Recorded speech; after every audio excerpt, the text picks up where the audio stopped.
ng Open Conference ng 2019 Premier Volleyball League. Hatid sa inyo, of course, ng ABS-CBN Sports at 20 laban ang mapapanood natin live on Liga today. Una na nga po, ang Motolite Volleyball kontra sa BanKo Perlas Spikers. Ito po yung ating schedule. That's the first game today. At right after that, mapapanood natin ang two of the teams na nasa bottom of our standings, Bali Purest Water Defenders kontra sa Chefs Classics. Magandang hapon. Salamat sa panonood. We're live again on Liga. Mapapanood din tayo sa iWant app, sa #1 sports website sa buong Pilipinas, sports.abs-cbn.com at sa premiervolleyballleague.com. Ako po si Eric Tipan at kasama ko po si Michelle Gumabaw at ang ating panel at large na si Amanda Howe. At ito po ang ating coverage ng PVL 2019.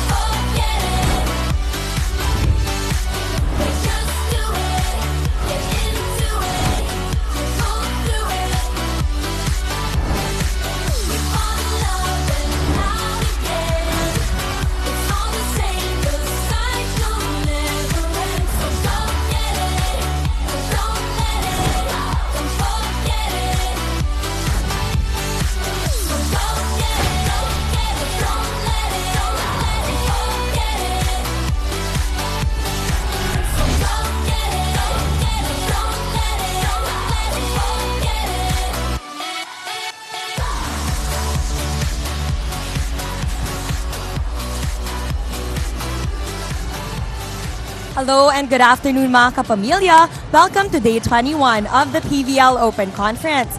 Maya-maya mapapanood na natin as Team Motolite comes face-to-face with the BanKo Perlas Spikers. Team Motolite has found a way to get back on their winning streak after taking down the Chefs Classics Lady Red Spikers in straight sets last Wednesday. The BanKo Perlas Spikers naman are coming in today hungry for a win after crashing against the Petrogas Angels. Eric and Michelle, what do you guys think? Well, thank you very much for the update, Amanda. Tama nga yun, ano? 2 straight losses for BanKo Perlas Spikers. Coming off a win naman, isang win pa lang naman itong Motolite. So they're trying to create a streak here. Michelle, welcome back to the coverage. Thank you guys. It's good being here at the panel and not at the court playing. You know, I really miss talking about the games and really covering and watching with you guys. Well, let's take a look at the team standings. Kung saan makikita nyo yung posisyon ng inyong favorite teams here in the second round of eliminations. Creamline is still undefeated at 10-0. Petrogas is at 7-2. Motolite has a chance to go up to number 2 after today's game. They're at 7-3. Pacific Town Army at currently number 4 is 6-4. BanKo Perlas naman has a chance to go out to the number 4 spot if they win today. Philippine Air Force 4-5. Choco Mucho 4-6. Bali Pure is at 2-10. And Chefs Classic has yet to see their first win in the Open Conference of the PVL. So very important game, especially for BanKo Perlas Spikers. They're at 5th right now and top 4 lang po ang uusog papunta sa ating semifinals. So very important for them to bounce back here coming off 2 straight losses. Let's take a look at the first meeting between Motolite and BanKo Perlas Spikers kung saan ang ganda nitong laban na to. It was a 5-setter and in fact nung 4th set ang BanKo Perlas Spikers took it to an extended 31-29 bago bumagsak in the 5th set. Motolite led comfortably, Eric, in the first 2 sets of the game, but BanKo Perlas managed to come back, extended 4th and 5th set. Napakalapit ng scores natin na yun. Both teams had 3 players with double figures each. Diana Tots Carlos led all the scorers with 29 points. Isa Molde right behind with 24. And Bernadette Flora with 17. On the other hand, we had the Perlas Spikers. Their top scorer was Nicole Tiamzon, 24 points for her. Z Herbacio 21 and Sue Roses right behind Eric with 10 points. So kung pagbabasihan natin yung first meeting na yan, we're in for a great, exciting matchup definitely, Michelle, ano? Because yun nga, kailangan panalo ng BanKo Perlas and then they were coming off, their last meeting was a 5-setter. So malaking bagay talaga today's game. We're nearing the end of the second round, Eric. So every game, every set, every point will really matter, especially for these two teams. And we know you're very excited to watch the game. You want to send us your messages, your well wishes para sa mga koponan. In case you don't know the handles yet, ito si Amanda. That is right mga kapamilya. Tweet us at ABS-CBN Sports and use the hashtag PVL2019 for your thoughts and comments on the match. You may also check out exclusive photos on Instagram at ABS-CBN Sports. And please do like, share, and follow our Facebook page at Premier Volleyball League. Keep up to date on all things Premier Volleyball League, including news, features, articles, and schedules on the Philippines' #1 sports website, sports.abs-cbn.com. At mga kapamilya, as you can see on your screens, we now have 989,721 likes. Kaya naman, please do keep liking and sharing. Alright, we'll take a quick break. Pagbalik po natin, pag-uusapan natin itong dalawang koponan. Diyan lang po kayo.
Nagbabalik po tayo dito sa Philoil Flying V Center ngayong Sabado ng hapon kung saan ang Motolite makakaharap ang BanKo Perlas. Motolite volleyball on your left, BanKo Perlas sa right ng inyong screens. Magandang hapon po ulit. Thanks for watching us on Liga. Puntahan natin yung last game ng Motolite. Sabi nga natin, nakabangon sila galing sa talo and this is their first win back, looking to create a winning streak. And it was a 3-set win kontra sa Chef's Classics. Ang koponan na naghahanap pa rin ng unang panalo this open conference. Big boost for them, Eric, because Myla Pablo has made her appearance in that last game versus Chef's Classic. Also, a big straight set win for them. Medyo malapit-lapit ang scores natin. 25-19, 25-23, and 25-22. But Motolite took spikes and points off errors for Chef's Classic. Also, aces for Chef's Classic. Blocks for Motolite, but the biggest thing is the performance of Tots Carlos. 26 points for her, Eric. She's already the #2 best scorer in the league as of the moment. And Jess Marasmo was the catalyst in that game. From the bench, 11 points for her. But it's good seeing Myla back. And of course, for the Chef's Classic Lady Red Spikers, they had 2 players in double digits, Nieza Viray and also Justin Q, who came from the bench. Now, speaking of Myla Pablo, kasama natin ngayon si Myla Pablo. Hi, Myla. Good afternoon. Good afternoon po. You were off the court for about 4 games prior to the last game. Ano? First game back mo sa Classics and then second game back mo to. How are you feeling today? Are you 100%? Actually, hindi pa po ako 100%. Andun pa rin po kasi yung pain ng paa ko. So, medyo nag-a-adjust pa ako sa practice namin. Pero kaya naman po, basta sa team namin, kasi kailangan namin manalo this game.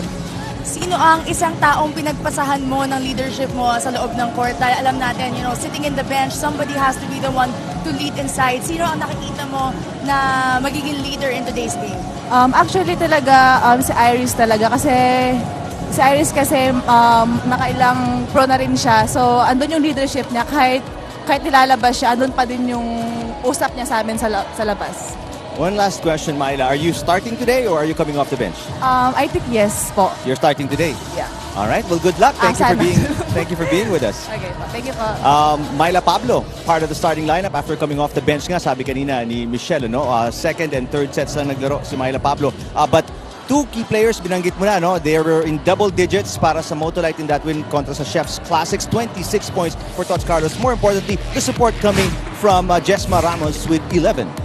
Eric, she's been coming off the bench, especially with Myla gone. Nagpapalit-palit sila ni Bernadette Flora every time they need someone to just step out of the bench and help the team in terms of offense. But in that last game, Jesma Ramos really pushed herself and really showed some spunk in her game with 11 points, and she was the second player in double digits right next to Tots Carlos in that game. 3-set win versus Chef's Classic. Alright, so expect a lot more firepower para sa Motolite Volleyball with Myla Pablo being part of the starting lineup today. We'll take a quick break. Pagbalik natin, pag-uusapan natin ng BanKo Perlas. Diyan lang po kayo.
Welcome back to our Motolite BanKo Perlas matchup. Unang game sa ating Saturday doubleheader. Tingnan natin itong huling laro ng BanKo Perlas Spikers. They're coming off 2 straight losses. They lost 3 of their last 4 games. And ito, masakit ito, no? Against the reinforced conference champions, they lost in 3 straight sets.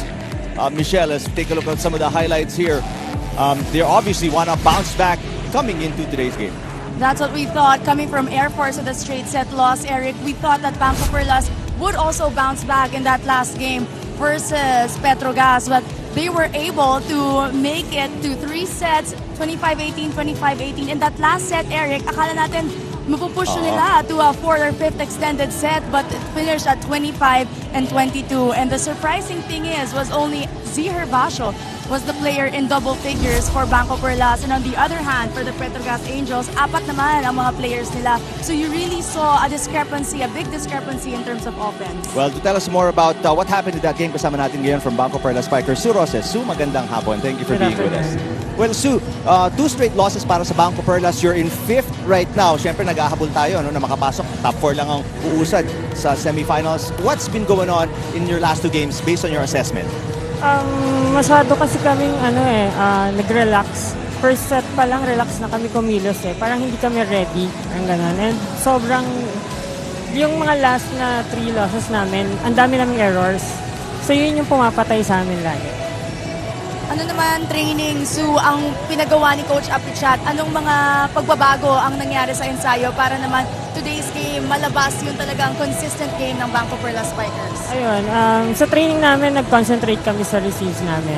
Kasi dun kami mahina eh. Dun kami laging napag-iwanan sa game eh. So nag-concentrate kami sa receive para mabigay ni Jem ng maayos yung bola sa mga Spikers.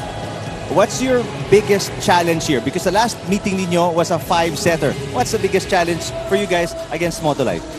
Siguro this time, kailangan start strong kami. Hindi kami basta-basta mag-relax eh. Like, mga bata yung kalaban namin eh. So, for sure, lalaban talaga yan. Tsaka yung energy nila mataas. Kailangan namin tapatan. Alright, thank you very much, Sue. Good luck sa game.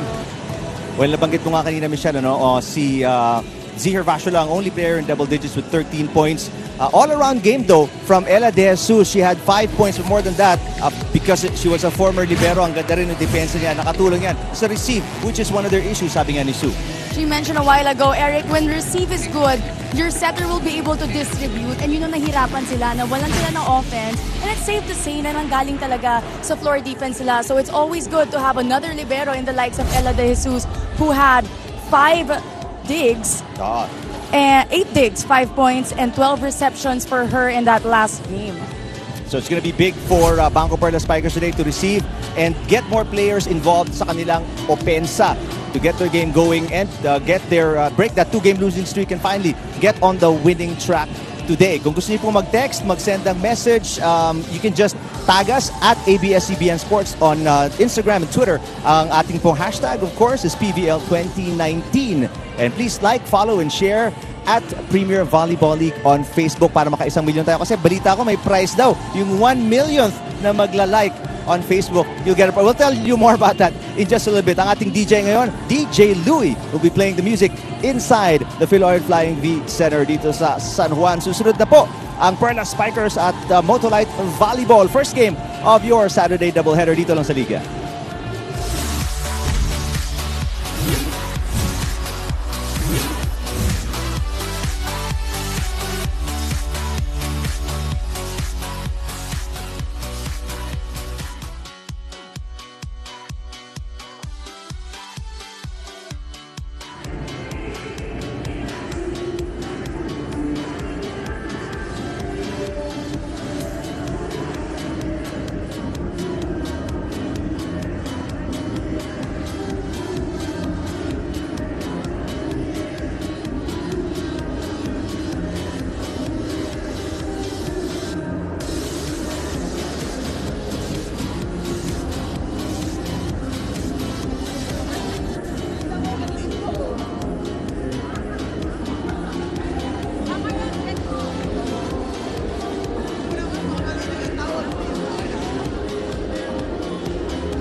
Presenting our national officials for this match.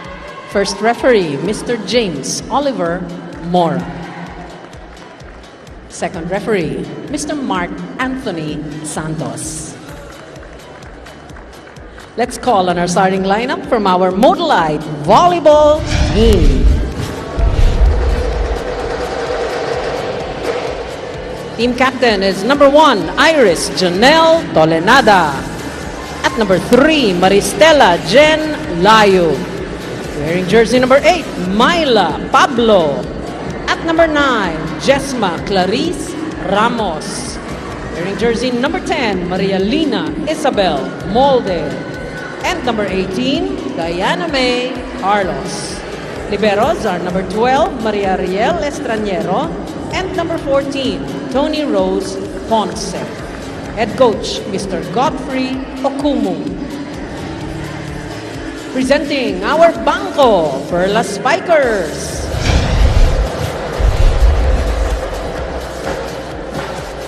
Team captain is number 19, Nicole Ann Tiamzon.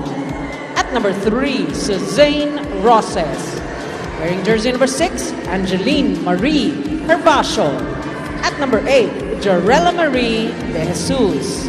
Number 11, Catherine Adriel Bersola. And number 12, Jamanea Ferrer. Liberos are number 2, Sherilyn Jane Sindayan. And number 10, Princess Ray Balang. Head coach, Mr. Apichat Tongsawat.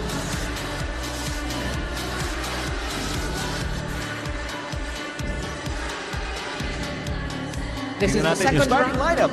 And for Motolite, may pagbabago as Myla Pablo is back in the starting lineup after coming off the bench in their last game. 2 points only. Naglaro lang siya in second and third set, Myla Pablo.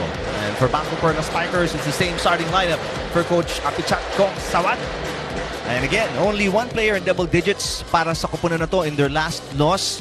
You put si Z Hervacio with 13 points, 6 points for Sue Roses, 6 points for Nicole Tiamzon, and 5 points para kay Era De Jesus. Siya po si Myla Pablo. And she's still not 100%. And what is it like, Michelle, coming into the game, you're coming off an injury, you're not 100%. What's in the mind of a player?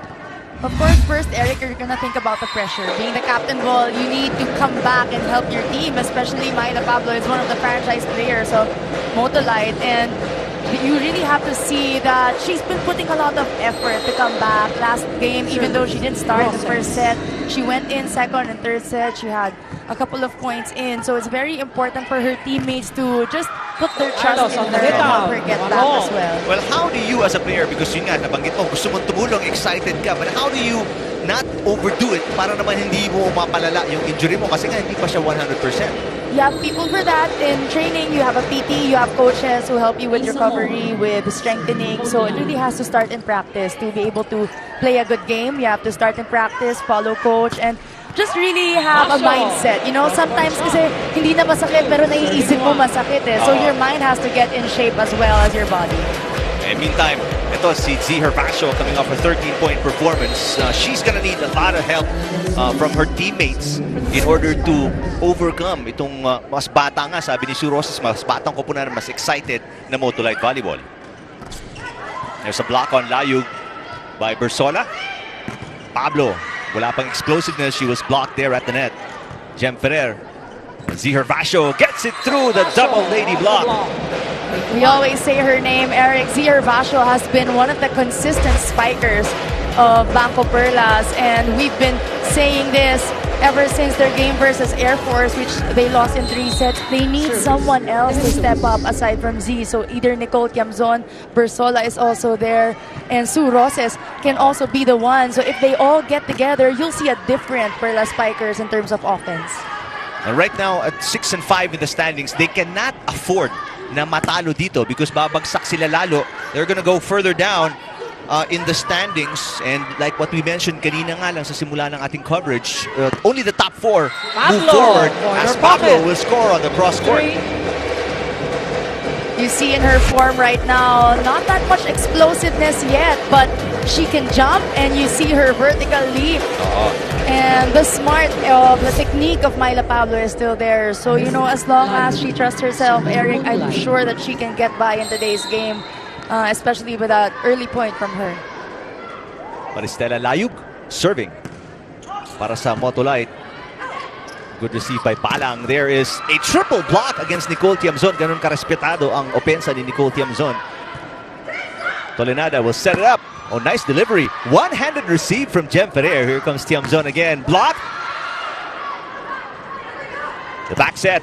And another block. Basho, well read by The Carlos. second best blocking Tied team at 3. in the conference. At pinapakita nila dito kung bakit, Michelle. They're reading the offense very well. They're reading the distribution of Jem Ferrer. So they're making a statement early on here in the first set. They really want to start that winning streak that we were talking about a while ago. Samantala, magandang matchup to because BanKo Perlas Spikers is the third best spiking team naman sa ating open conference. Actually, between these two teams, Eric, they're in the top standings in terms of individual Pablo at the net. individual areas of Motolite volleyball. up So by 1. you see that today's matchup will really be neck and neck. So it just really will boil down to who's more prepared, who's come in with a fresh mindset, coming from their past game, and who's ready to win it more than the other team. And kung mga kabubukas na po rin yung TV sets, coming off 2 straight losses nga ang BanKo Perlas, ang Motolite coming off 1 win. They want to start a winning streak. Gusto namang putulin ang losing streak ang Perlas Spikers. Ferrer sets it up. Here comes Herbacio. Pinasa yung double block. The block.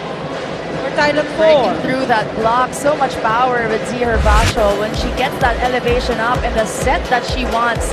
You know, there's no stopping her at the top of the net, especially when their middles are activated like Bersola and Sue Roses. There's less pressure on the wings of Perla Spikers to defend and to really put their offense better. You're known as a really, really good, great, in fact, blocker, Michelle. Ano? I mean, what would your tactic be kung si Z Herbacio ang kailangan mong tutukan? With a powerful spiker like Z, you just really have to put up your hands and put them in strong. Ramzan So if with it a hits, cross-court kill. you just gotta get in front of BanKo her. up Sometimes, by you know, talented spikers like Z, they can pull the block, they can break through the block, but you just really have to put your hands in strong and trust your defense at the back. Na kapag lumusot, somebody will be able to cover because that's why you have practice, but you cover each other's gray areas. So you really have to know each other inside the court. 3 points. Service error para kay Motolite. Z Herbacio after that kill by Nicole Tiamzon. Close game. First set, 5-all. Jesma Ramos, 11 points nga. Second player in double digits after the 26 by Tots Carlos, who's serving now. Ferrer to Tiamzon. A drop. Yes. Zon sees the hole. 65. You see a very well-organized offense of the Perla Spikers right now. And if there's one thing that Sue Ross has mentioned in that conversation with us a while ago, it's their receive. They said they focused on their receive in training, and you can see it right now. Z has been putting up good receptions, and Jem Ferrer has been able to distribute the ball to all of her spikers. Pablo with a tip. Inangat ni Herbacio. Here comes Bersola. It became a free ball. 4 touches ang itatawag kontra sa BanKo Perlas. There was a touch right there from the set of Jem Ferrer. It touched the hands of Sue Roses. She was trying to fake, but you know when you have a tall spiker in front of you, hindi naman sinasadya, Eric, pero tumama talaga. Not so good receive there mula kay Herbacio. Turns into a free ball na naman. Tolenada. Jesma Ramos na itawid. Here's Sue Roses. Block by Ramos.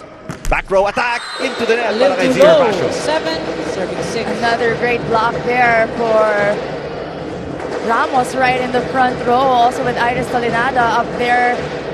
Second blocking team, as you said a while ago. So they're really showing their net defense right now early on in the set. Balang with a good receive. Pero medyo dikit sa net. Here comes Roses. Down the line. Inangat ni Pablo. Tolenada will set it up. Molde. Cross court. Yes. Cross-court shot. Great angle First there from technical Isa timeout. Molde from that fast Motolite. play set 6. coming from Tolenada. That makes it a 2-point lead for Motolite. Lamang sila 8-6 here in set number 1 kontra sa BanKo Perlas Spikers.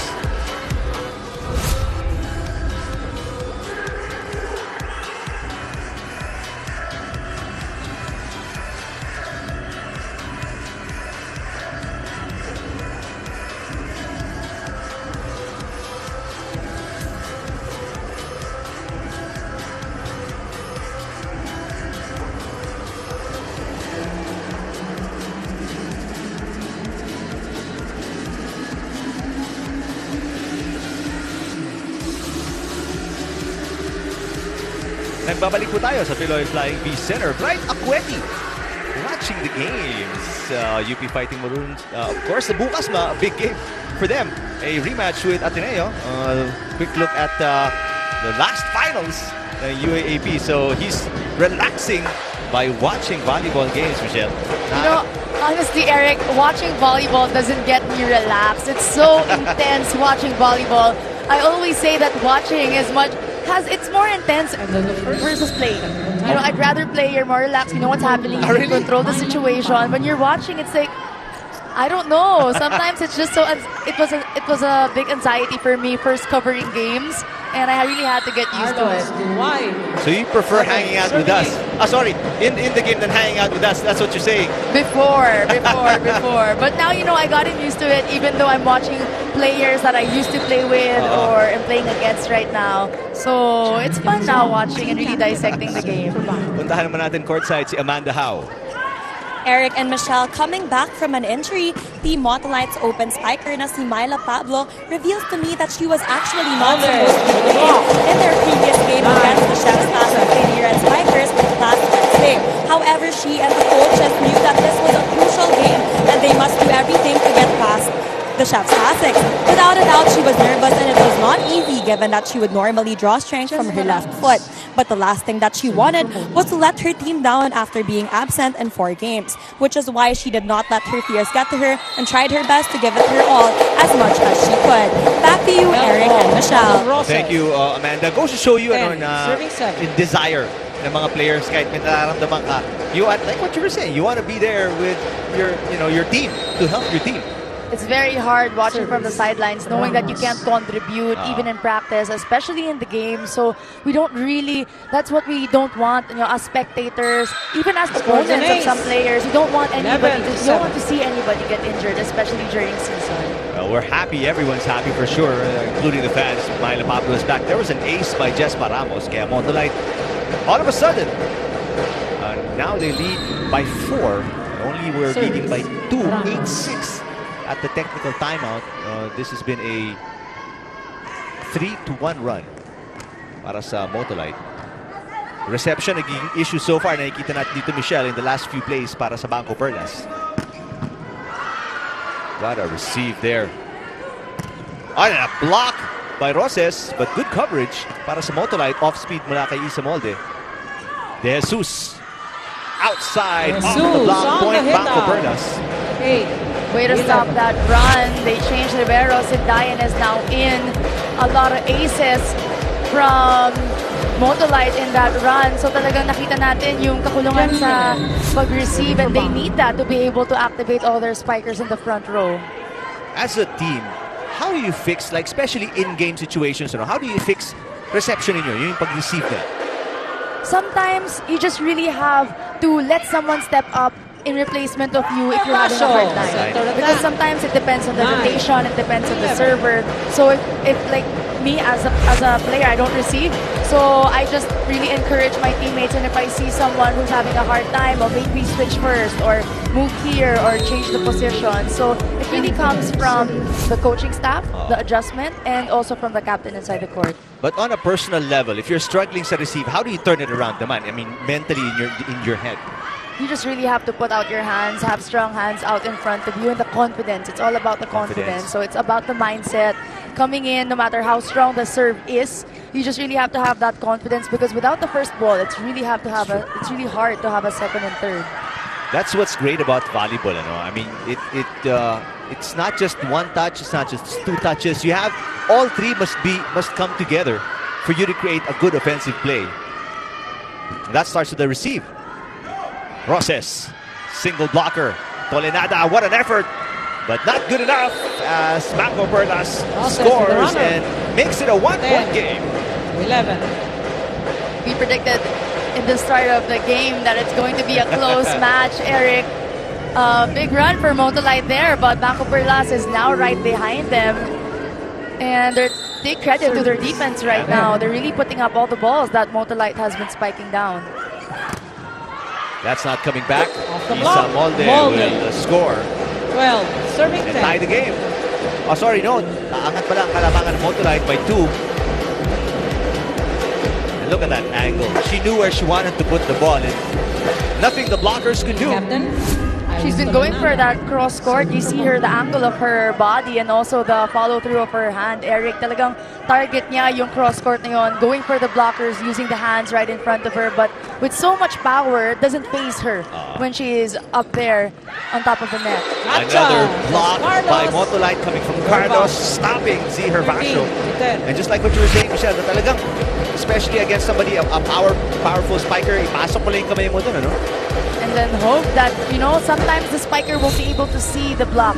So whenever you have the perfect timing of a blocker, so it's all about timing.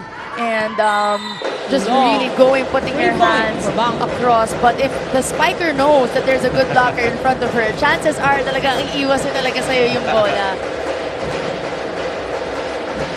Service error para kay Iris Tolenada. For the Perlas Spikers. And BanKo Perlas, they get a break. It's just a 2-point game here. Poor first ball mula kay Yel Estraniero. 13. Back to a 1-point game. In a couple of runs there, Eric, we see Iris just really diving for those second balls. Sometimes, even if it's impossible, you really see the effort in her just to show her teammates that she's really going for all those second balls despite the bad reception. Iris, she's always in 100% every game. I've never seen her relax as one of the top players to Motolite. But there's a service ace that ties the game from Sue Roses. 13 all. Set number 1. Better reception. Tolenada sets it up. Carlos, yes. Carlos with the block. Motolite up by 1. This is what's consistent about Motolite. Tots Carlos is always the one, the powerful spiker who really steps up for her team. It's really just a matter of getting Myla Pablo back at 101% and also to activate Isa Molde and get her also her shots consistently. 14 serving 13. Down the line, that's on the line from Z Hervasio.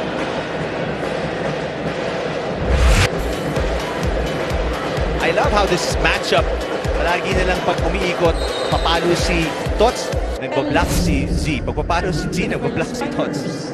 They're really getting up in front of each other and you really have to stop each and every ball that comes to you, Eric, because just like what we said a while ago, every game counts. And in this game, every point will count for both teams. Perfect coverage. And what a quick second jump para kay Kat Persola.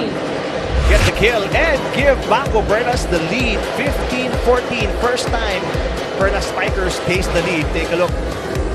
Digni Estraniero, napalakas, and Versola, former teammates sa Lady Fighting Maroons, with a kill.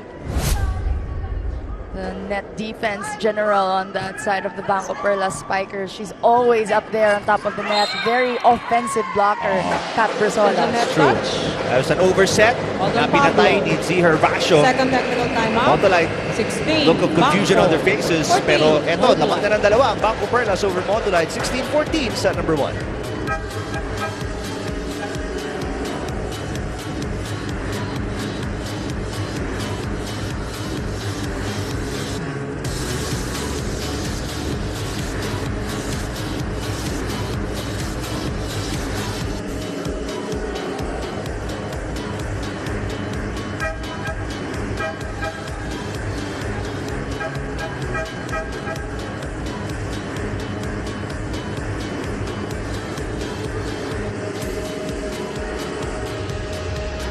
Good game on our hands today. The number 3 ranked Motolite Volleyball against the number 5 ranked BanKo Perlas Spikers. And their last meeting, 5-setter nga po yun. Kaya you guys are in for a treat.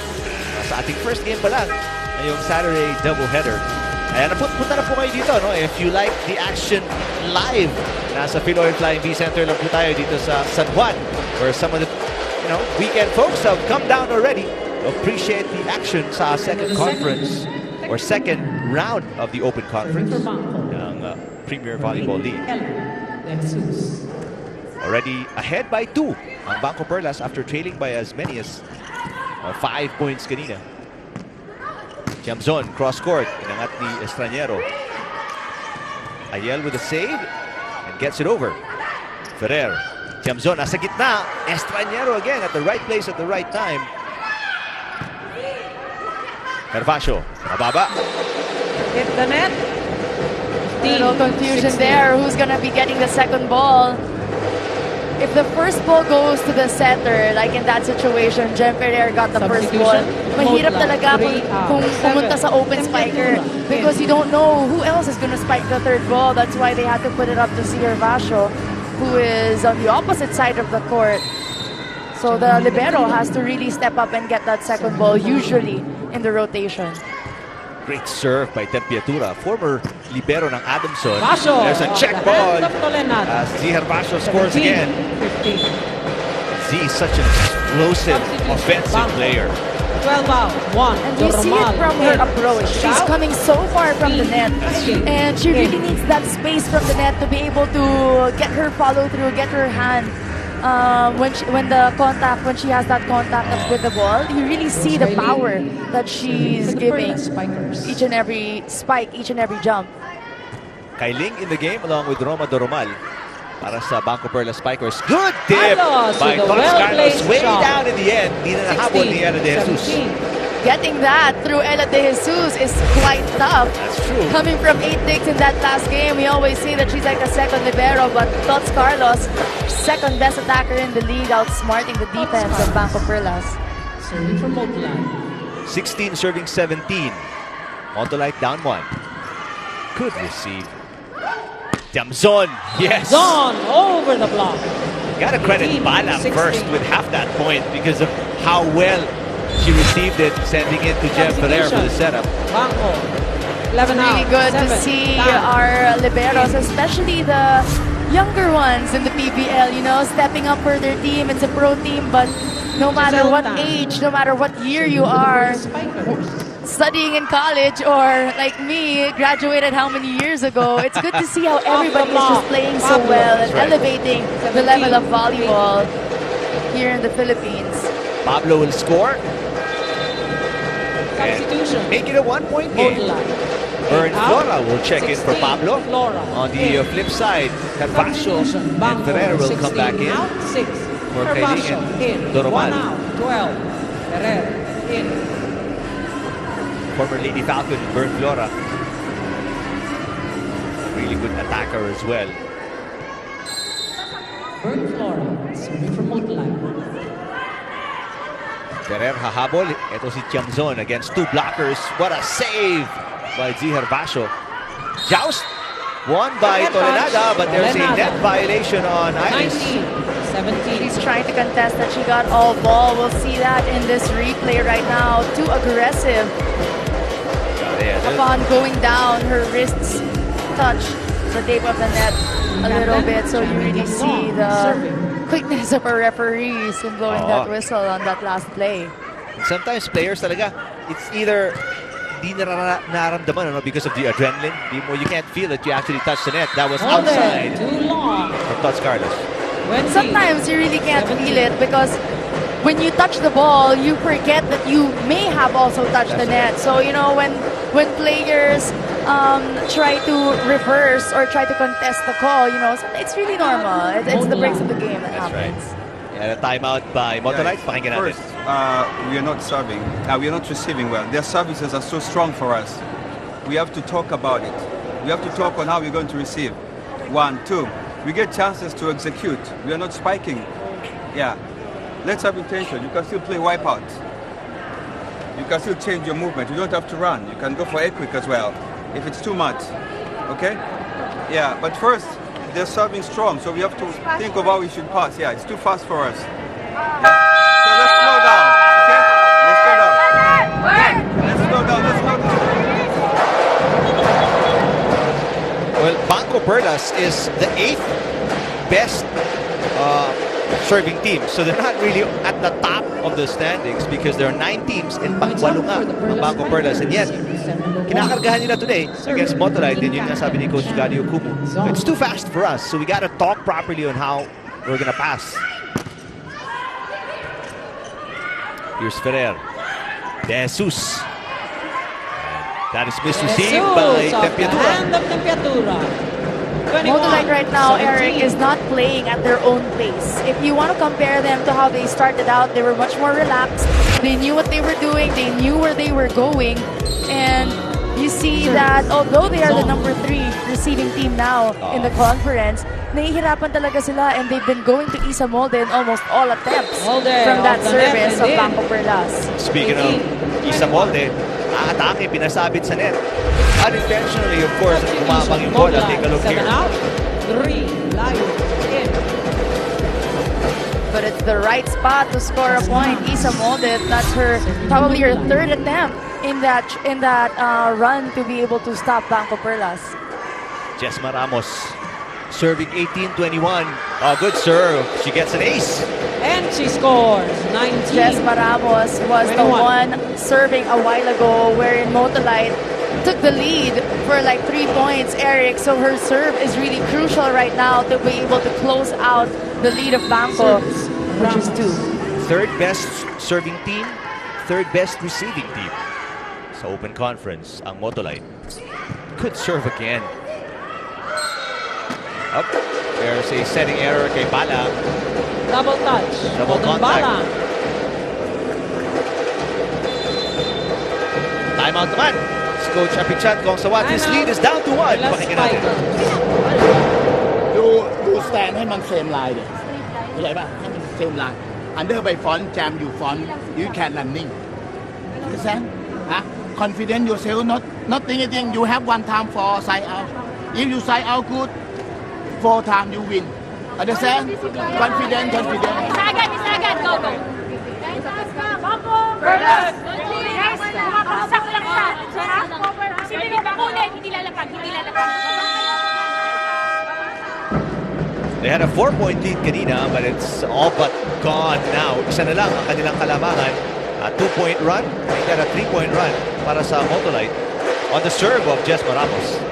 Just confidence is what Coach Apichat was reminding his players. Sometimes inside the court, you know what to do, but you just really have to believe in yourself that you can do it at the right time and when it's needed the most from your team. Balang better receive. Process, cross court. Chased down by Flora. Saved by Tolenada. It's good. Ferrer back to Roses. Same shot. Roses. Different result. Runner. Point para sa BanKo 22, Perlas. 20. It's hard to have only one blocker up there on the running attack of Sue Roses. One of her specialties is that running attack because there are so many angles that Sue Roses can do with her height in that running attack. She can tip it, she can check it out. So she knows how to score a point in that attack alone. That stops the 3-point run ng Motolite. Z. Herbacio. Basho of the hand of Emphatic Escalero. kill. 23-20. Balik sa tatlo ang kalamangan ng Perlas Spikers. What a start for them. Sabi nga ni Sue Roses, they have to start good. That's exactly what they're doing now. This is the difference from their past 2 games that we've seen. A hungrier BanKo Perlas Spikers is what we see right now playing inside the court, keeping that ball alive, the effort that they've been putting in. Just like that. De Jesus, Flora nag-angat. Tolenada will set it up. Here comes Molde. Yes, Molde. Molde into Ball the dropping in block. that same spot 21. again. 23. She's been challenging that cross-court hit. Even though it's Sue Roses right in front of her, you see the effort that Isa Molde is turning her shoulder to that right side just to get that ball across. And it's another point for her. That's right. 2-point game.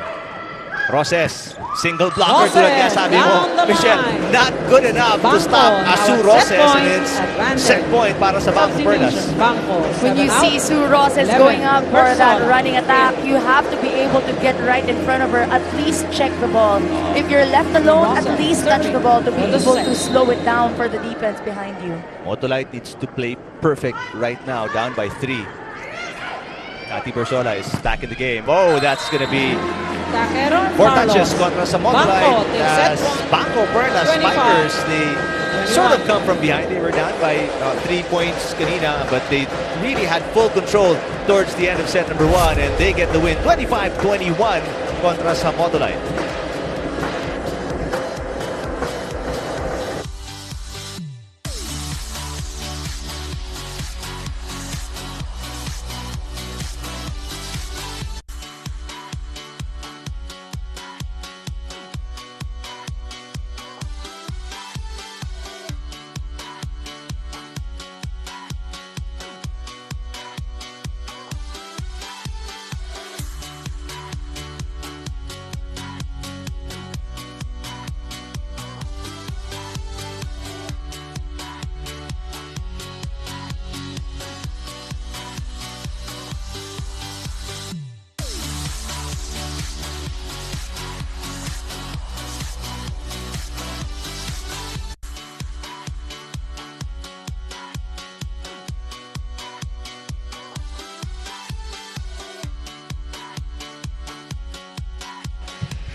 25-21, BanKo Perlas Spikers, a team that lost to Motolite in their first meeting in 5 sets, took control, especially late in the first set, and got it 25-21. Tingnan natin yung mga highlights dito from the beginning. Nagsimulang mainit si G. Hervasio. And we know that she can get her points anytime, anywhere. But ganda rin ang depensa sa net ng Motolite. Michelle, pinakita nila sa atin why they are one of the best blocking teams sa ating open conference. At the start, Motolite was really reading the sets well of Jen Ferrer. They were blocking, they were touching those balls. But in the latter part of the first set, nagka-problema sila in their reception and in their defense, which gave way to the Perlas Spikers to be able to make a run, take the lead, and close out that set convincingly. And you see, we mentioned a while ago Z. Hervasio, but it was also Sue Roses who stepped up in the latter part of the set. Also, Tiamzon was right behind her. On the part of Motolite naman, Eric, it's only the open Spikers who's working overtime for Motolite. You have Isa Molde and Tots Carlos who have been putting up the points, but we really need more from their offense, which they did in their previous game. As you see the numbers, 16 attack points from the Perlas Spikers, only 11 from Motolite. Blocks, 2 for Motolite and none for BanKo Perlas, where they're tied at service aces. And in terms of errors, these two teams didn't put up that much errors in the first set, so they were only tied at 6 and 5. What's going on with the reception? As you see, Sue Rosas, eto, Isa Molde, Jess Maramos. What's been going on with the reception? They're the third best sa open conference. But right now, you said, hindi nga nakaka-atake yung mga gitna ng Motolite because they can't get good first balls. It can be probably that their mindset is not in place, knowing that BanKo Perlas is not one of the best serving teams. They might not have prepared or set their mind to that. But now that BanKo Perlas is giving so many hard serves and really putting the effort in serving hard in that first set, especially in the latter part, medyo nahihirapan talaga ang koponan ng Motolite to be able to put that ball up. And we've seen Iris Tolenada running all over the court, trying to put it up for her Spikers. She's banged up as Molde spikes against her former teammate, Kat Bersola, to get the first point of Motolite. 1-all tayo, set number 2. This is what you need, Eric. Combination plays for Motolite is what's needed for them to be able to penetrate the block of BanKo Perlas, and it all starts with a good reception and a good defense. Good serve. Tiamzon with a drop. Pablo at Carlos. It's a free ball from Estranero. Overset there. At the net, Or Pablo. passed by Z. Hervasio. A rare error. Free ball coming from Motolite. Z. Hervasio was in place, but Myla Pablo getting there first versus Jen Ferrer. Not even going up for a joust anymore. Well, Myla Pablo, she needs some breaks. She's coming off an injury, just her second game back and first time back in the starting lineup after missing 4 straight games. There's Carlos with a kill. Sola, 3, serving 1. Take a look at the numbers here. Hervasio getting her own. 12 between Molde and Carlos. Roses, nabanggit natin. 6 points in their last game. 6 points already in just 1 set. It's the running attacks, Eric. She hasn't been stopped in that running attack. Miscommunication there. Very, very low set coming from Jen Ferrer for Kat Bersola. Wasn't able to get that ball across the net. Now, awkward ending here. Kita ni Bersola, mababa na. So she tried to save it by bringing her hand down. And obviously, awkward moment for her. Ferrer, tinaas. She's not been connecting Ferrer twice already.